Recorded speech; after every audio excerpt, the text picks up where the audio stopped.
and welcome to part 2 of my Makerspace series. This time, as you can see, there will be some little changes in my concept. Yes, I'm standing in front of camera without any cosplay or helmet on me.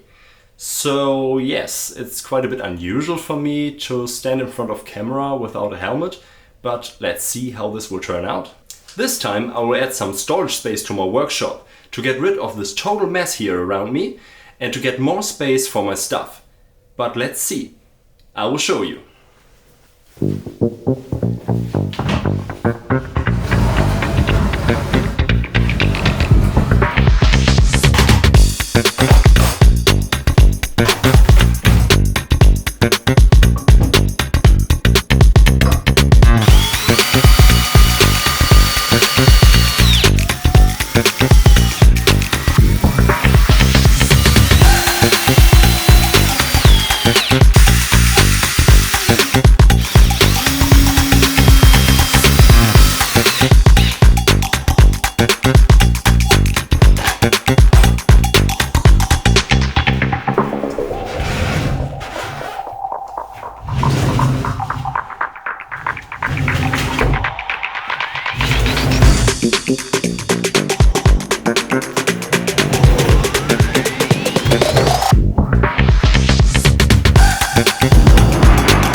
So, that's it for this time.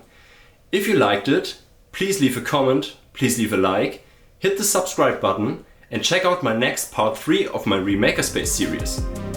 And always remember, this is the way.